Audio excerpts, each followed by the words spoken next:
Okay, get your sisters up. Look this. 5 words to describe Charlie the Clown. Funny, charming. Put it on there, ladies. One for there. Thank you very much. Egotistical. Give me a bigger chair. A maniac. Blue. I'm doing this blonde, this brunette, and Goomba's mouth.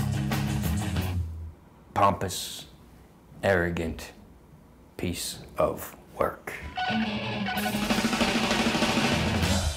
Welcome to the Charlie the Clown Show. Showtime, showtime, showtime.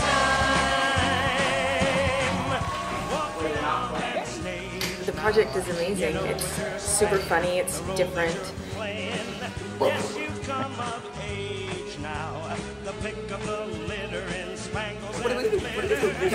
They have this uncanny ability to cross all kinds of lines, all kinds of boundaries.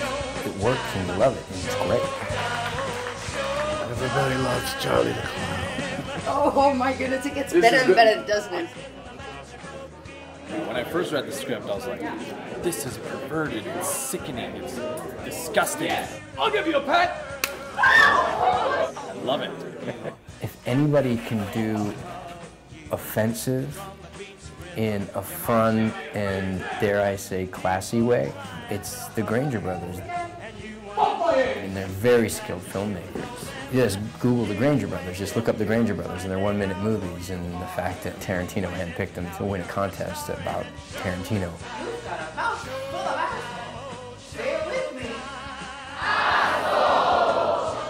These guys are no joke. These guys are no joke. Well, they are a complete joke, let's be honest. They're a total joke. But they're incredibly talented filmmakers, and they do what they do very well. See you later.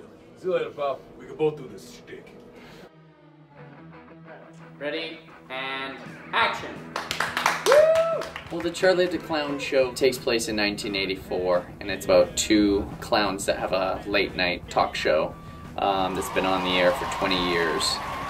It's kind of in its demise, so to speak, when we first meet them, but they were the biggest thing on television.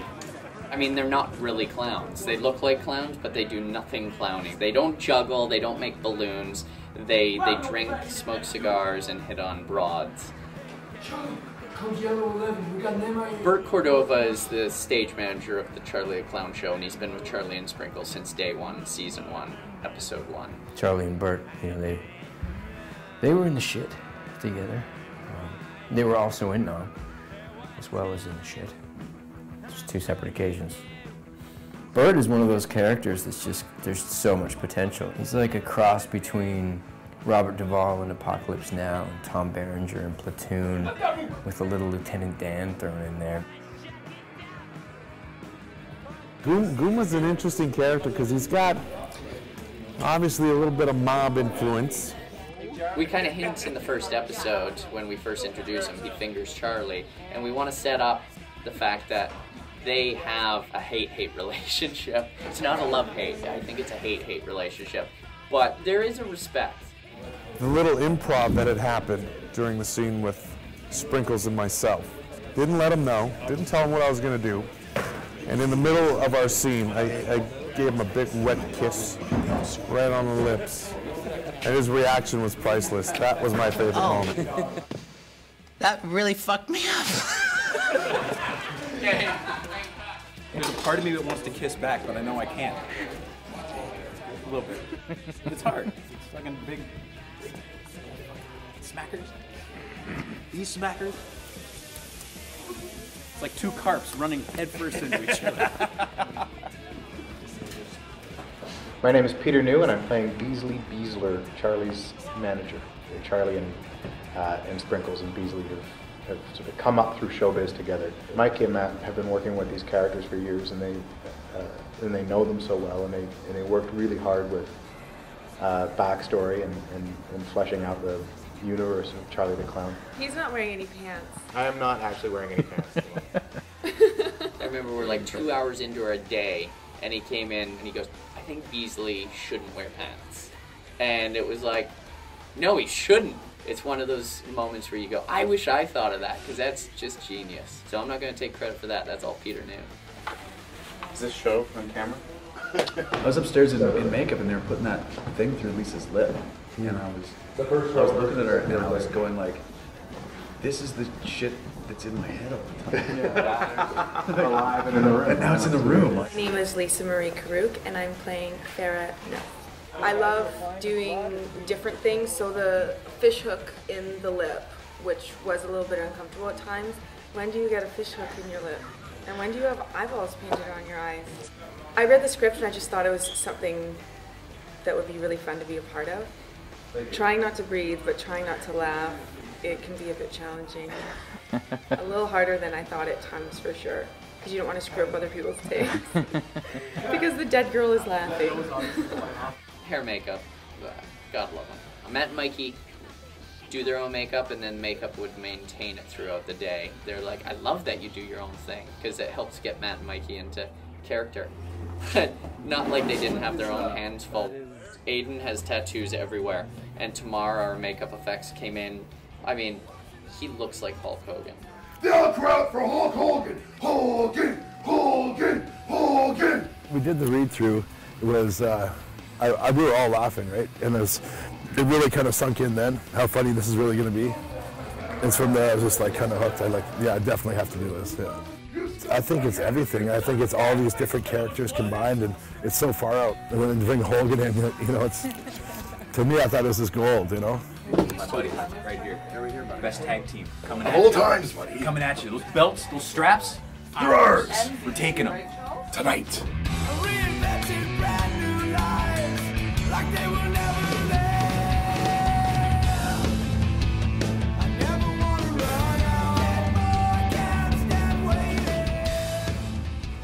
Charlie the Clown ain't no big deal. Cast, the crew, I mean, this is a fantastic cast, a fantastic crew. It's unbelievable amount of talent both in front of and behind the camera on this shoot. Steady should be unbelievably humbled by the entire experience. Everybody coming together for us. Camera one, camera two, camera one, camera two. Mikey and Matt are so great, and you know, just because we're all on the same level. You know, we're on this ride of idiocy. You know, we're just mental. There's a photograph of I think it's Burt Reynolds' naked body, but with Charlie's head. Oh yeah. And I don't think I can erase that. I don't care if the sun don't shine. I do my drink. It's a lifetime of work compiled into 2 days. In Las Vegas. Anyway, it's probably going to be our last shot of the day, and you guys are at the culmination of about a 4.5-month thrill ride through ups and downs and goods and bads and wickeds and awesomes. So we want to thank you guys so much for hanging out today. I want to thank all of my cast and crew and everybody who showed up to sort of make a dream that Mikey and I have had for a real long time come true. So thank you to all you guys. All you. A wife in Vegas, a bright price of life. Going to China with a sack of rice. But I love life in Vegas. I love Vegas in the summer. If one person can laugh, the job is done. Yeah, I love Vegas in the fall. I love Vegas. May I say that it's a Drunken ideas proving to be funny in the morning. That's exactly what it is. You know what we should do? Yeah, we should do. We should make a show where clowns interview a dead chick with a fish hook in her face. That's hilarious. Write it down. Yeah, write that down. And then we wake up and decipher the scribbles on a pizza box. Yeah. That's still really funny. Yeah, that's still funny. Let's write that. I don't know if anybody else thinks that's funny. Oh, jeez. Jesus. Apparently, they do. God. Oh. because